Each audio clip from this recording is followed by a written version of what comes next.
समय की बात है। एक गांव के पास एक जंगल था। उस जंगल में सारे पंछी रहते थे। उसी जंगल में एक टोनी चिड़िया रहती थी। टोनी चिड़िया के दो बच्चे थे। एक का नाम मोनू था, दूसरे का नाम सोनू था। टोनी का पड़ोसी कालू कौवा था और तोता भी था और कबूतर भी थी। यह सारे पड़ोसी मिलकर रहते थे। एक दिन सारे पंछी एक पेड़ के नीचे बैठे थे। तभी राजा का दरबारी आता है और चिड़िया लोग से बोलता है, सुनो राजा ने कहा है जंगल में बहुत तेज ठंड की कहर आने वाली है। जल्दी से अपना अपना घोंसला अच्छे से बना लो। इतनी बात बोलकर दरबारी वहाँ से चला जाता है। तब सारे पंछी आपस में बात करते हैं। टोनी बोलती है, हम लोगों को जल्दी से ही घर अपना बनाना चाहिए क्योंकि साल ठंडी बहुत तेज पड़ेगी। अगले साल ठंडी की वजह से एक बुढ़ा चिड़िया मर गया था। अब कबूतर भी बोलता है, हाँ टोनी बहन तुम सही बोल रही हो, हम लोगों को सही से अपना घर बनाना चाहिए। लेकिन कालू बोलता है, मेरा तो घर अभी सही है, मैं अभी अपना घर नहीं बनाऊंगा क्योंकि मैं अगले साल ही नया घर बनाया था। टोनी फिर से बोलती है, कालू भैया एक बार घर की अपने अच्छे से मरम्मत कर दो, क्या पता बर्फ गिरने की वजह से घर टूट जाए। कालू फिर भी बात को ध्यान में नहीं रखता और वहाँ से उड़कर चला जाता है अपने घोंसला में और सारे पंछी भी उड़कर चले जाते हैं अपने घर। शाम हो जाती है। टोनी आकार घर में खाना बना रही थी। खाना बनाने में अभी समय था। अब टोनी का बेटा बोलता है, माँ क्या हुआ, आज बहुत टेंशन में हो, जब से तुम जंगल से आई हो तभी से उदास होकर बैठी हो। तब टोनी बोलती है, क्या बताऊं बेटा, राजा ने कहा है जंगल में बहुत तेज ठंडी पड़ने वाली है और घर को अच्छे से बनने के लिए कहा है और अपना घर तो एक साल पुराना हो गया है। इतनी बात बोलकर उधर खाना भी पक गया था। टोनी अपने बच्चों को खाना देती है। 3 लोग खाना खाकर सो जाते हैं। सुबह होने के बाद एक पेड़ के नीचे सारे पंछी मिलते हैं लेकिन कालू नहीं आता। तब टोनी कबूतर से बोलती है, कबूतर बहन ठंडा तो पड़ना शुरू हो गया है, हम लोगों को जल्दी जल्दी घर बनाना चाहिए। तब कबूतर बोलती है, हम सही बोल रही हो, हम लोगों को जल्दी जल्दी घर बनाना चाहिए, ना तो ठंडी ज्यादा पड़ने लगेगी तो हम लोग को बनाने में मुश्किल हो जाएगा। तोता भी बोलता है, तो चलो आज हम लोग जंगल में चलते हैं और घर बनाने के लिए सामान ढूंढते हैं।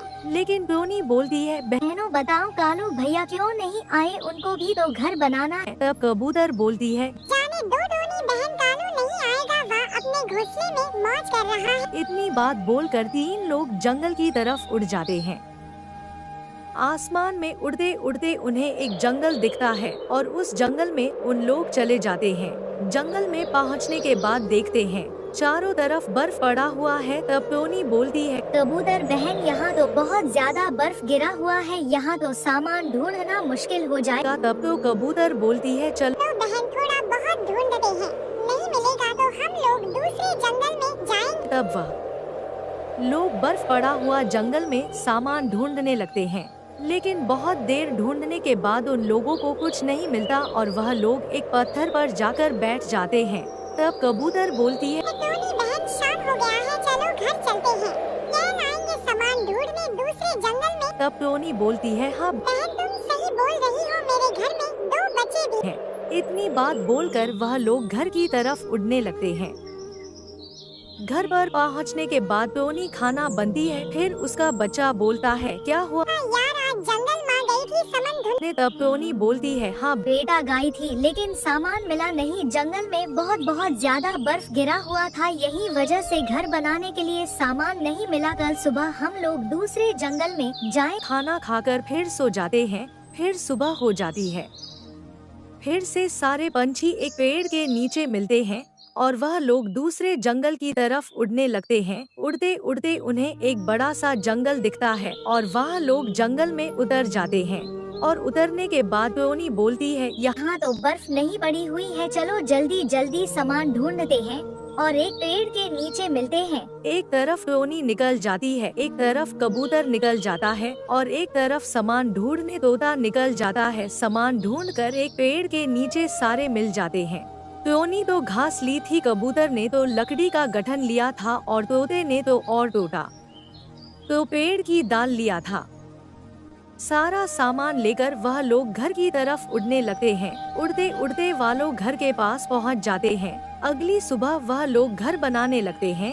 जब टोनी घर बन रही थी तो कालू आता है और बोलता है, टोनी बहन तुम काम कर रही हो, मेरा तो घर बहुत अच्छा है, मैं तो आराम से मौज कर रहा हूँ। टोनी बोलती है, कालू भैया अभी भी समय है, अपना घर अच्छे से बना लो ना तो बहुत पछता। के कालू हंसकर वहाँ से उड़ जाता है और तोते के पास जाता है। तोता भी घर बना रहा था उसके पास भी, लेकिन उसका मजाक तो आता है और बोलता है, तुम लोग करो काम में तो आराम से मजा ले रहा हूँ। इतनी बात बोलकर वहाँ से उड़ जाता है और जाता है कबूतर के पास, जेकर उसका भी मजाक उड़ाता है और बोलता है, तुम लोग काम करके मर जाओगे, मेरी तरह ऐश की जिंदगी जियो। फिर इतनी बात बोलकर वहाँ से भी उड़ जाता है। सब लोग का घर बन जाता है, टोनी का घर भी नया बन जाता है, कबूतर का भी घर नया बन जाता है और तोते का भी घर नया बन जाता है। और उधर ठंडी भी बहुत तेज पड़ने लगी थी। सब लोग अपने घर में आग जलाकर बैठे थे। टोनी भी अपने बच्चों को लिए आग जलाई थी, तोता भी जलाया था आग, कौवा भी आग जलाकर बैठा था। ऐसे ही दिन बीत गया। एक दिन कालू अपने घर में आग लगाकर बैठा था। अचानक से उसके घर में आग लग जाती है। जैसे तैसे कालू वहाँ से उड़कर बाहर आ जाता है और उसका घर जलकर राख हो जाता है। अब कालू क्या करे, एक पेड़ के नीचे जाकर बैठ जाता है और उसे ठंडी भी बहुत तेज लग रही थी। तब वह सोचता है, टोनी बहन के घर चलता हूँ और बोलूँगा, बहन मुझे अंदर ले लो और अपनी मुसीबत बताऊंगा। तब कालू टोनी के घर की तरफ उड़ जाता है। टोनी के घर के बाहर पहुंचने के बाद दरवाजा खटखटाता है। तब टोनी बाहर आती है और बोलती है, क्या हुआ कालू भैया इतनी ठंडी में? तब कालू अपनी सारी बात बताता है जो उसके साथ हुआ था। टोनी बोलती है, मेरे पास जगह नहीं है, मैंने इस बार छोटा घर बनाया है और मेरे 2 बच्चे भी। हाँ, इतनी बात बोलकर टोनी घर के अंदर चली जाती है। कालू भी दुखी होकर वहाँ से उड़ जाता है। तब कालू कबूतर के घर के बाहर जाता है और उसका भी दरवाजा खटखट है और कबूतर भी बाहर आती है और आकार बोलती है, क्या हुआ कालू भैया इतनी ठंडी में जो आए हो मेरे घर? तब कालू उसे अपनी सारी बात बताता है जो टोनी को बताया था। कबूतर भी मन कर देती है और बोलती है, मेरे घर पर जगह नहीं है, आप जाइए और कहीं देख लीजिए। दुखी होकर कालू वहाँ से उड़ जाता है और जाकर तोता के घर के सामने बैठ जाता है और तोता का दरवाजा बजाता है। तोता भी बाहर आता है और आकार बोलता है, क्या हुआ कालू भैया इतनी ठंडी में क्या कर रहे हो मेरे घर के बाहर? कालू भी उसे अपनी सारी बात बताता है, लेकिन तोता भी मन कर देता है और अब कालू के पास कोई रास्ता नहीं बचा था। कालू अभी पेड़ के नीचे जाकर बैठ जाता है और उसके पास कोई खाने के लिए सामान भी नहीं था, क्योंकि घर के साथ सामान भी जल गया। पूरा ऐसे ही 1-2 दिन बीत गए। टोनी के घर तोता और कबूतर आया। तीनों लोग बात करने लगे। कबूतर बोलती है, टोनी बहन हम लोगों को कालू भैया की मदद करनी चाहिए। और तोता भी बोलता है, हाँ बहन करनी चाहिए। टोनी बोलती है, चलो कालू भैया को ढूंढते हैं और उन्हें ढूंढकर घर पर लेकर आते हैं। तब वह लोग ऊंचे आसमान में उड़ने लगते हैं। उड़ते उड़ते ऊपर से देखते हैं कालू एक पेड़ के नीचे लेटा हुआ था। टैब 3 लोग उसके पास जाते हैं। पास पहुंचने के बाद टोनी बोलती है, कालू भैया उठो, हम लोग आपको घर ले जाने के लिए आए हैं। तब कालू उठता है और बोलता है, क्या करे, 3 लोग आए हो मेरे पास, तुम लोगों ने तो मुझे भगा दिया था मुसीबत में, तुम लोगों ने मेरा साथ नहीं दिया, तुम लोग कैसे पड़ोसी? तो तब कबूतर बोलती है, हम लोग जानबूझकर तुम्हें घर से भगाया था कि तुम्हें पता था वो समय पर काम न करने की वजह से कितना संकट आ सकता है। तब कालू बोलता है, हाँ बहन मुझे समझ में आ गया है कि समय पर काम करना कितना जरूरी होता है। इतनी बात बोलकर चारों लोग घर की तरफ उड़ने लगते हैं। अब सारे लोग अच्छे से अपने अपने घर में रहने लगते हैं। कालू कबूतर के घर पर रहता है। सर्दियों का मौसम आ चुका था। चारों ओर बर्फ की चादर बिछी हुई थी। ठंडी हवाएं पेड़ों की टहनियों को झुला रही थी और छोटे छोटे जानवर अपने घरों में दुबके बैठे थे। जंगल के इस कोने में चिड़िया टोनी भी अपने घर के लिए चिंतित थी।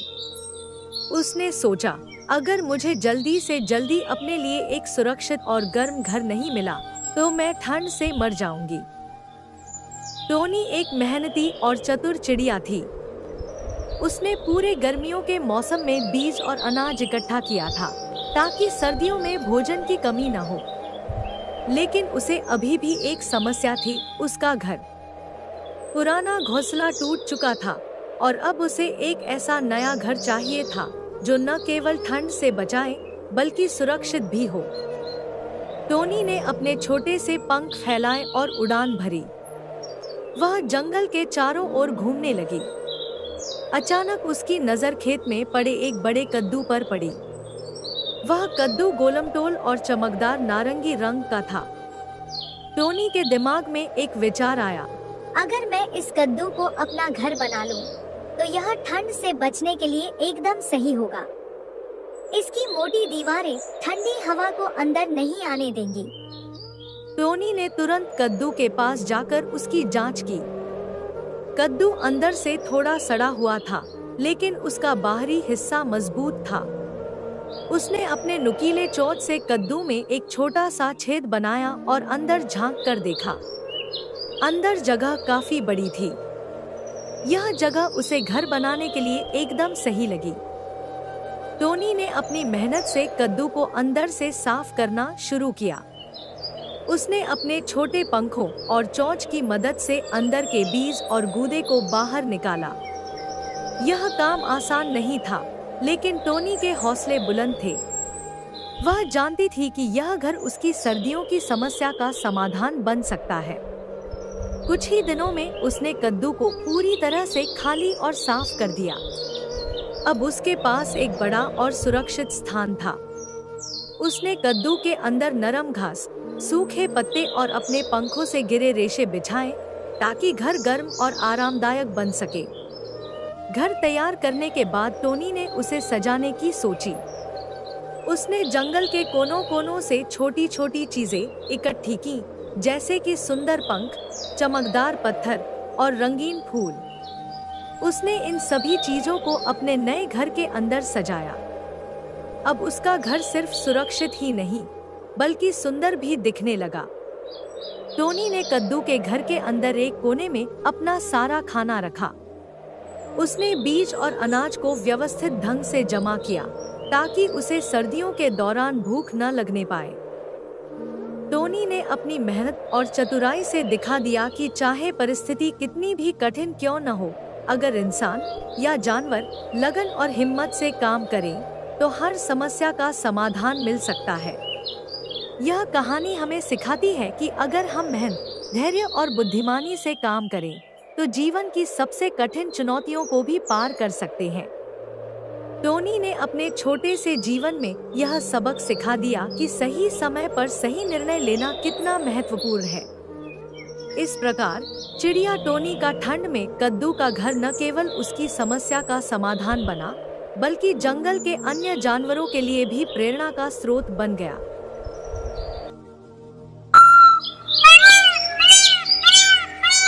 एक समय की बात है, एक जंगल, सारे पंछी साथ रहते थे। उसी जंगल में टोनी नाम की चिड़िया रहती थी। टोनी के 2 बच्चे थे। जंगल में तेज ठंडी का मौसम था। सारे पंछी एक जगह आग लगाकर बैठे थे। तभी पंछियों के पास टोनी भी आती है और वह भी आग सेकने लगती है। तब कालू कौवा बोलता है, क्या टोनी बहन, बहुत दिन बाद दिख रही हो। जब से ठंडी पड़ने लगी है तब से तुम हमारे पास आना ही छोड़ दिए हो। हम लोग भी तुम्हारे दोस्त हैं। टोनी बोलती है, ऐसी कोई बात नहीं है कालू भैया, मेरे 2 बच्चे हैं। जब मैं कहीं जाती हूँ तो वो दोनों रोने लगते हैं। यही कारण से मैं कहीं जाती नहीं हूँ। अभी भी मैं हूँ आप लोग के पास। तो दोनों बच्चे सो गए थे। तब कबूतर बोलती है, तब टोनी बहन क्या हुआ, आज हम लोग के पास आई हो। टोनी बोलती है, नहीं। कबूतर बहन, बस मैं आप लोगों से मिलाने आई हूँ। तब तक शाम हो जाती है और सारे पंछी अपने अपने घर चले जाते हैं। घर पहुंचने के बाद टोनी अपने बच्चों को बोलती है, बच्चों, आज मैं खाने में क्या बनाऊं आप लोगों के लिए। तब टोनी का बड़ा बेटा बोलता है, आज खाने में चिकन बनाओ मम्मी, ठंडी का मौसम भी है, चिकन खाने में अच्छा लगेगा। तब टोनी बाजार में चली जाती है चिकन लाने। दुकान पर पहुंचने के बाद टोनी चिल दुकानदार से बोलती है, चिल भैया, मुझे 1 किलो चिकन दे दो। चिल भी बोलता है, क्या टोनी बहन, ठंडी का समय है, आप 1 किलो चिकन के लिए जा रही हो। काम से कम 2 किलो ले जाओ। तब टोनी बोलती है, नहीं चल भैया, 1 किलो हम लोगों के लिए काफी है। तब टोनी चिकन लेकर घर पहुंच जाती है। घर पहुंचने के बाद टोनी चिकन पकाने के लिए गैस पर रख देती है। चिकन पकाने के बाद टोनी एक ही थाली में खाना निकलती है और 3 लोग एक ही थाली में खाने लगते हैं। खाना खाने के बाद सब लोग सो जाते हैं। सुबह हो जाती है और सब लोग सोकर उठ जाते हैं और टोनी अपने बच्चों से बोलते हैं, बच्चों मैं आज जा रही हूँ काम की तलाश में। तब टोनी उड़ जाती है काम की तलाश में। टोनी पहले कालू के घर जाती है। कालू के घर पहुंचने के बाद टोनी कालू से बोलती है, कालू भैया क्या कर रहे हो? आप तो घर में ही आग जलाकर बैठे हो। तब कालू बोलता है, क्या करूं टोनी बहन, इतनी तेज ठंडी ही पड़ रही है, बिना आग के बैठा ही नहीं जा रहा है। तब टोनी बोलती है, हाँ कालू भैया सही बोल रहे हो, इस साल तो ठंडी बहुत तेज पड़ रही है। तब कालू बोलता है, क्या टोनी बहन कुछ कम है क्या, जो इतने ठंडे में आए हो मेरे घर? तब टोनी बोलती है, हाँ कालू भैया काम तो है, मुझे काम की जरूरत है और मुझे जल्द ही काम करना है। काम तो मिल जाएगा टोनी बहन, क्योंकि दीपावली में सब गांव गए थे और इसीलिए कंपनी सारी खाली है। टोनी बोलता है, जल्दी से मुझे काम दिला दो। तब कालू बोलता है, टोनी बहन कल आओ मेरे पास, साथ में चलेंगे काम करें। तब टोनी बोलती है, क्या काम करना पड़ेगा कालू भैया और कितना पैसा मिलेगा 12 घंटे का? तब कालू बताता है, टोनी वाहन 12 घंटे का 600 रुपए मिलेगा और सेब के बाग में चलना है, कत्था करना है, यही काम है। तब टोनी इतनी बात सुनकर अपने घर चली जाती है। टोनी घर पहुंचने के बाद सब लोग खाना खाकर सो जाते हैं। सुबह होने के बाद टोनी घर से निकल जाती है कालू के घर की तरफ। घर पहुंचने के बाद टोनी और कालू दोनों उड़ने लगते हैं काम के लिए। सेब के बगीचे में पहुंचने के बाद कालू तब अपने सेठ से मिलवाता है टोनी को। कालू सेठ के पास पहुंचने के बाद कालू सेठ से बोलता है, सेठ जी मैंने एक नया हेल्पर लाया हूँ, मेरी पड़ोसन है और बहुत मेहनत करती है। तब सेठ बोलता है, ठीक है ले जाओ अपने साथ काम करवाओ। तब कालू और टोनी काम करने चले जाते हैं। टोनी और कालू सेब को एक जगह जमा करने लगते हैं। काम करते शाम हो जाता है, तब वह लोग घर की तरफ उड़ने लगते हैं। घर पहुंचने के बाद टोनी अपने बच्चों को देखकर बोलती है, क्या हुआ बच्चों, आप लोग क्या कर रहे हो? तब उसमें से एक बच्चा बोलता है, कुछ नहीं माँ, हम लोग आपका ही रास्ता देख रहे हैं, आप कब आ रहे हैं? तब टोनी फटाफट खाना बनती है। खाना खाकर 3 लोग सो जाते हैं। फिर सुबह हो जाती है। कालू और टोनी फिर काम की तरफ उड़ने लगते हैं। ऐसे ही दिन बीत गया। एक दिन टोनी अपने घर में बैठी थी, तभी उसके घर में कालू आता है और आकार बोलता है, टोनी बहन कम तो छूट गया हम दोनों का, सेठ ने दूसरी जगह अपनी कंपनी ले लिया, आज से हम लोग काम पर नहीं जाएंगे। टोनी तब बोलती है, कालू भैया आप कैसे चलेंगे मेरा घर? मैं तो जब तक काम करती हूँ तब तक मेरा घर चलता है। कालू बोलता है, चलो बहन और देखेंगे कम, तब बताऊंगा मैं तुम्हें। इतनी बात बोलकर कालू वहाँ से उड़ जाता है। टोनी एक दिन एक पेड़ पर उदास होकर बैठी थी, तभी उसके पास कबूतर आती है और आकार बोलती है, क्या हुआ टोनी बहन, इतनी उदास होकर क्यों बैठी हो? टोनी अपनी सारी बात बताती है कबूतर को। तब कबूतर बोलती है, ठीक है बहन, मैं भी काम ढूंढ कर आपको बताऊंगी। जब आपको इतना काम चाहिए तो जरूर मैं मेहनत करके ढूंढूंगी। इतनी बात बोलकर कबूतर वहाँ से चली जाती है। टोनी भी वहाँ से उड़कर अपने घर चली आती है। तब टोनी का एक बेटा बोलता है, माँ आज मैगी बनाओ, मैगी खाने का मन कर रहा है, ठंडी का समय है। तब टोनी मैगी बनने लगती है। मैगी बना ही रही थी तो इतने में कालू उसके घर आ जाता है। कालू को आने के बाद टोनी कालू को भी मैगी देती है खाने के लिए। कालू मैगी खाकर बोलता है, टोनी बहन इतनी टेस्टी मैगी है, खाकर तो मुझे मजा ही आ गया। तब टोनी बोलती है, धन्यवाद कालू भैया, आपने जो इतना मेरे खाने को इज्जत दी। तब कालू बोलता है, क्यों ना टोनी बहन आप मैगी की दुकान खोलो, आप इतने टेस्टी मैगी बनाते हो, जरूर आपकी दुकान चलेगी। इतनी बात बोलकर कालू वहाँ से चला जाता है। अगले दिन टोनी एक जगह नहीं का दुकान खोल देती है।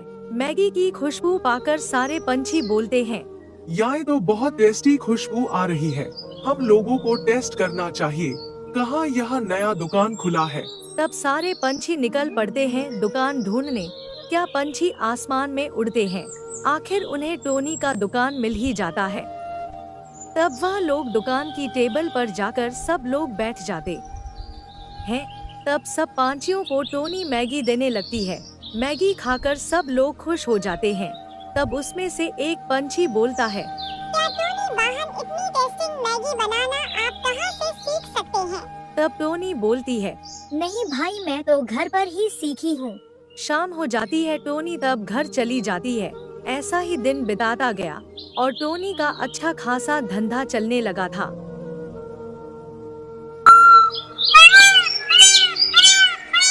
एक समय की बात है, एक हरा भरा जंगल था। जंगल में सारी पंछी खुशी खुशी अपने घोंसले में रहते थे, लेकिन उनमें से पंछी था जिसका नाम टोनी था। टोनी का घोंसला अच्छा नहीं था और पंछियों का घर बहुत अच्छा था, और टोनी का घर छोटा था और अच्छा भी नहीं था। एक दिन टोनी अपने घर में बैठी थी, वहाँ सोच रही थी बरसात का समय आने वाला है, मुझे अपने घर को अच्छे से बनाना चाहिए। एक हादसे में उसके पति की मौत भी हो चुकी थी। जब से उसका पति मारा था तभी से टोनी के ऊपर दुखों का पहाड़ टूट पड़ा था। यही कारण है कि चिड़िया ज्यादा है अपने घर को सजा नहीं पा रही थी। कुछ ही दिनों में बारिश का मौसम आने वाला था। चिड़िया बहुत ज्यादा परेशान हो जाती है, लेकिन वह सोचती है चलो अभी तो समय है बारिश आने में। यही कारण से टोनी चुपचाप मौज कर रही थी। टोनी को थोड़ी भी फिक्र नहीं थी कि बारिश आने वाली है। टोनी पेड़ पर बैठकर मौज काटी और बादल में उड़कर यहाँ वहाँ जाती। एक दिन टोनी एक पत्थर पर बैठी थी, तभी वहाँ से कालू कौवा उड़ाता हुआ जा रहा था। कालू कौवा टोनी को देखता है तो उसके पास जाता है। जाकर उसके पास बोलता है, टोनी चिड़िया क्या कर रही? तो तब टोनी बोलती है, कुछ नहीं कालू भैया, मैं तो यहाँ बैठकर मौसम का मौज कर रही हूँ। कालू कौवे बोलता है, जल्दी ही जंगल में तीर बारिश होने वाली है, सारे पंछी अपने घोंसले को अच्छे से बना रहे हैं, तुम यहाँ बैठकर मौज कर रही। तो तब टोनी बोलती है, मुझे कोई टेंशन नहीं है, जब 1-2 दिन बारिश रह जाएगी तब मैं काम शुरू करूँगी, तुम भी चलो मेरे साथ घूमने। मुझे नहीं जाना है, मुझे बहुत काम है, तुम करो मौज। इतनी बात बोलकर कालू कौवा उड़ जाता है। टोनी फिर भी कोई भी टेंशन नहीं लेती है। कभी खेतों में जाती दाना चुनती, तभी नदी के पास जाकर बैठ जाते हैं। जब नदी के पास टोनी बैठी हुई थी तो उसके पास कबूतर मौसी आती है। कबूतर मौसी टोनी को बैठा हुआ देखकर बोलती है, टोनी तुम यहाँ क्या कर रही हो? बारिश का मौसम आने वाला है, तुम अपने घर की तैयारी नहीं कर रही? तब टोनी बोलती है, नहीं मौसी, मैं तो अभी मौसम का मजा उठा रही हूँ। कबूतर बोलती है, नहीं टोनी, तुम बहुत पछताओगी। इतनी बात बोलकर कबूतर वहाँ से उड़ जाती है। तूने उसकी बात को अनदेखा करते हुए और अपनी मौज मस्ती में लगी रहती है। एक दिन टोनी एक पेड़ की शाखा पर बैठी थी। बैठे बैठे वहाँ सोच रही थी कि अब तो मैंने मौसम का मजा उठा लिया, अब मुझे क्या करना चाहिए। बोलती है, चल रही हूँ, अपने घर में बैठूंगी, कल सुबह अपने घर की तैयारी करूंगी, अब बारिश आने का समय हो गया है। इतनी बात बोलकर टोनी अपने घोंसले में आ जाती है। टोनी घोंसले में तो सो रही थी, उसकी रात तेज बारिश आ जाती है। टोनी का घोंसला तो बहुत खराब था, यही कारण से उसका घोंसला नीचे गिर जाता है। अब टोनी बारिश में भी रही थी। तब टोनी सोचती है कि क्यों ना मुझे कालू कौवा के घर चलना चाहिए, उन्हें अपना घर सही से बनाना था। इतनी बात बोलकर टोनी कालू कौवे की घर की तरफ उड़ जाती है। घर के बाहर पहुंचने के बाद टोनी बोलता है, कालू भैया दरवाजा खोलो। टोनी की बात सुनकर कालू अंदर से ही बोलता है, क्या हुआ टोनी, इतनी रात? भैया मेरा घर बारिश से गिर गया है, मुझे बहुत ठंड लग रही है, मुझे अपने घर के अंदर ले लो। तब कालू बोलता है, मैंने तो तुझे बोला था बारिश का समय आने वाला है, तुमने अपने घोंसले को अच्छे से नहीं बनाया, अब तुम जाओ यहाँ से, मेरे पास जगह नहीं है। टोनी आकार एक पेड़ के नीचे बैठ जाती है। अब सोचती है मैं इतनी बरसात में क्या करूं? बारिश भी बहुत तेज हो रही थी, टोनी को ठंड भी लग रही थी। टोनी सोचती है मुझे क्यों ना कबूतर मौसी के घर जाना चाहिए। इतनी बात बोलकर टोनी उड़ जाती है कबूतर मौसी के घर की तरफ। घर के बाहर पहुंचने के बाद कहानी आवाज देती है। कबूतर अंदर से बोलती है क्या हुआ टोनी तुम्हें? तब टोनी ने अपनी पूरी बात बताई। कबूतर ने भी बोला नहीं, मेरे पास जगह नहीं है, तुम यहाँ से जाओ। टोनी कबूतर की बात सुनकर वहाँ से उड़ जाती है। तब टोनी आकार एक खेत में बैठी थी। टोनी को समझ में नहीं आ रहा था कि वहाँ क्या करे इतनी बरसात में। तभी वहाँ से उड़ते हुए एक चिल जा रहा था। टोनी चिड़िया को देखा और उसके पास जाकर बोला, चिड़िया तुम इतनी बरसात में इस खेत में क्या कर रही हो? वो टोनी ने पहले तो बच्चे को देखकर डर गई, फिर भी हिम्मत करके बोली, चल भैया, मेरा बरसात में घर गिर गया और मेरे पास रहने के लिए अब घर नहीं है। तब चिल बोलता है, तुम मेरे साथ चलो मेरी गुफा में, जब बारिश चली जाएगी तो तुम नया घर बना लेना। टोनी तो पहले सोच रही थी चिल एक शिकारी पंछी है, क्या पता मुझे ले जाकर मार डाले। लेकिन टोनी के पास कोई उपाय भी नहीं था। इतनी बरसात में मजबूरन चिल के साथ टोनी को जाना पड़ा। चिल के गुफा में पहुंचने के बाद टोनी सुकून से सांस लेती है, क्योंकि बरसात में भीगते टोनी को ठंड लगने लगी थी। टोनी रात में तो भी नहीं रही थी। टोनी को डर लग रहा था उसको मार दो ना डालन, लेकिन चिल का ऐसा कोई इरादा नहीं था। वह तो टोनी का मदद करना चाहता था। दोनों साथ में रहने लगे गुफा में। बारिश जाने के बाद टोनी एक पेड़ पर बैठी थी और अपने मन में बोल रही थी कि मुझे समय रहते अपना काम करना चाहिए था। मैंने समय रहते अपना काम नहीं किया तो मुझे पछताना पड़ रहा है आज।